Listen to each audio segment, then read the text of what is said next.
Rocks Pirates nga ba ang pinakamalakas na pirate crew sa history? Sa recent chapter nga ng manga ni-reveal ni Oda na binuo pala ni Sebek itong Rocks Pirates sa pamamagitan ng Davy Back Fight. At ang unang 6 na miyembro nga ng Rocks Pirates ni-reveal niya na. Una nga nating nakilala itong si Don Marlon. Siya nga ang pinaka-unexpected na revelation sa chapter na to. Dahil during chapter 1096 nga sa flashback ng God Valley incident hindi siya present nung time na to. Hindi nga natin siya nakita sa kung saan mang panel. Though ganito nga yung sitwasyon pwede rin naman nating i-assume na off-screen nandito talaga siya. Possible nga na itong karakter ni Don Marlon most likely na inspired sa karakter ni Marlon Brando sa legendary movie na Godfather. Kita naman sa muka yung resemblance pati na sa pangalang Marlon. So sinasabi nga na isa daw gangster galing sa West Blue itong si Don Marlon. Alam ko na yung karakter na unang pumasok sa isip nyo nung makita nyo itong si Don Marlon syempre si Capone Beige. Since bukod nga sa similar sila ng appearance nagmula rin sa West Blue itong si Capone Beige. At similar pa nga silang gangster. Pero nung una ko ngang makita itong si Don Marlon ang unang karakter na pumasok sa isip ko itong si Shiryu. Para sa akin nga mas may similarity yung mukha ni Don Marlon kay Shiryu kesa kay Capone Beige. Base nga rin sa panel kung saan siya nag-appear ang pinag-uusapan niya itong patungkol sa Hachinosu na ginagawa raw exile island para sa mga prisoner. So somehow konektado siya kay Shiryu na alam naman nating former jail guard ng Impel Down. Hindi kaya anak ni Don Marlon itong si Shiryu? Ito kaya yung rason kung bakit ang gaan ng loob ni Shiryu kay Blackbeard at mabilis itong nagdesisyon na sumali sa Blackbeard Pirates? Alam kaya niya yung history ng mga tatay nila? Ang sumunod ngang karakter na ni-reveal itong nag-iisang babae sa grupo nila nung time na to na si Miss Bakin. As stated nga the tech bandit daw ang epithet netong si Miss Bakin. Alam naman na natin yung history netong si Miss Bakin. Pagtapos nga ng pagkawatak-watak ng Rocks Pirates sumali siya sa grupo ng Muds. Isa nga itong scientist group sa pangunguna ni Dr. Vegapunk. Later on nga successful na nakagawa itong sila Vegapunk ng una nilang perfect clone, which is si Stacy. Currently nga 76 years old na itong si Miss Bakin at daladala niya itong anak niya na si Edward Weevil. Sa palagay ko nga gaya kay Stacy na isang clone, clone lang rin itong si Edward Weevil na ginawa ni Miss Bakin. Kumbaga dahil sa obsession niya kay Whitebeard pinagsama-sama niya yung lineage factor niya at lineage factor ni Whitebeard para buuhin itong si Weevil.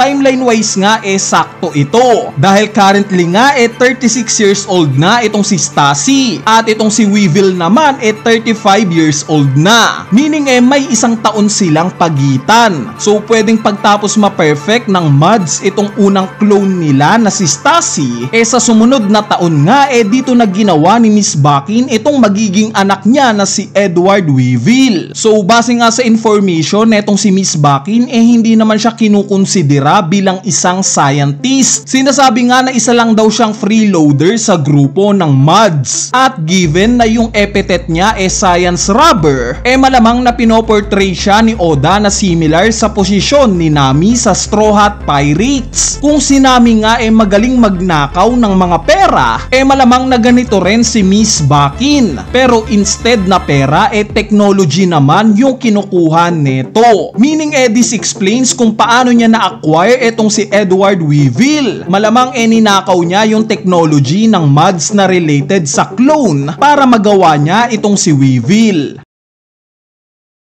Ang sumunod namang ni-reveal itong si Shiki. As stated nga hindi pa Golden Lion yung epithet niya 48 years ago. The Wicked nga daw ang bansag sa kanya. Base nga sa kasuotan netong si Shiki agad nga nating maiisip na nagmula siya sa Wano. Since oo nga naman, ganito yung sinusuot sa Wano. Isa pa nagfi-fit nga rin siya bilang samurai dahil sa dalawang espada nga itong armas niya. So kung sakali nga at talagang taga Wano originally itong si Shiki, sa tingin ko nga nakabilang siya sa Kurozumi family since may resemblance nga itong facial features niya sa pamilya na to. Plus ipinakita nga rin nung time na ginamit ni Higurashi itong Mani Mani no Mi na isa ring Kurozumi, na-execute niya itong muka ni Shiki. Ibig sabihin may koneksyon itong si Higurashi kay Shiki. Ang downside nga lang sa theory na to na nagmula siya sa Wano yung rason na bakit si Kaido at hindi siya ang umuwi sa Wano para i-conquer itong bansa na to. Bakit hindi niya piniling bumalik sa kung saan naman talaga siya nagmula? Dahil ba yan sa meron siyang mas greater ambition o dahil sa hindi naman talaga siya taga dito? Ang sumunod ngang karakter na inintroduce itong si Edward Newgate na later on makikilala nating si Whitebeard. Dahil nga sa epithet na itong si Whitebeard na sinasabing strongest man in the world, we assume na siya ang right hand man na itong si Sebek. At base nga sa posisyon nila pati na sa conversations ng grupo nila, we assume na itong si Shiki naman ang left hand man na itong si Sebek. In chapter 1096 nga nung una nating makita yung grupo ng Rocks Pirates, parang nagbigay naman na ng hint si Oda sa kung sino ang pinakamalalakas hanggang sa pinakamahihina sa grupo nila. Itong si Whitebeard nga ang una sa panel na to, meaning possible na siya ang pinakamalakas dito. Sumunod si Shiki, which is ito nga yung hinala natin. Siya ang ikatlo sa pinakamalakas. Bali silang dalawa nga ang pinakamalakas sa Rocks Pirates sa panel na to, sumunod lang kay Rocks D. Sebek. At finally ito ng pagkasunod-sunod nila Big Mom, Kaido, Captain John, Stacy, Gloriosa at iba pa.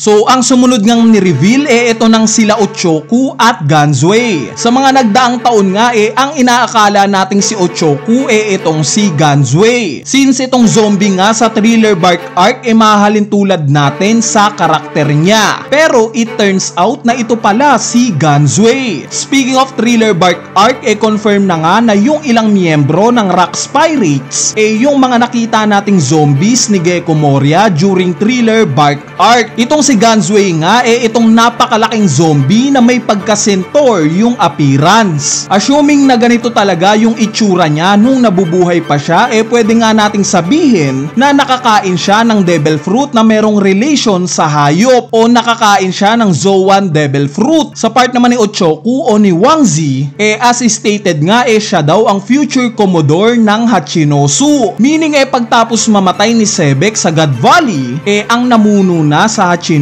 ito ng si Wangzi. Not until 2 to 1 year ago during time skip. Dahil alam naman na natin yung nangyari sa Rocky Port incident, di ba? Sakto ngang nagpunta sa Hachinosu itong tatlong karakter na sila Blackbeard, Trafalgar Law at Kobe sa isla na to. At since bawat isa nga sa kanila makikinabang kung magtutulungan silang matalo itong si Wangzi, ginawa nga nila ito. At sa huli napasa kamay ni Blackbeard itong Hachinosu. Si Kobe naman naligtas ang mga sibilyan na nandito sa Hachinosu at hinirang ng Marines bilang bagong hero. At lastly itong si Trafalgar Law. Kinuha nga niya yung puso ng 100 pirata sa Hachinosu at ibinigay sa world government. Ito nga yung dahilan kung bakit siya naging isa sa 7 warlords. Anyway, ayan na nga yung 6 na karakter na ni-reveal na unang miyembro ni Sebek sa pirate crew niya na Rocks Pirates. Kung may additional information nga kayo patungkol sa 6 na to,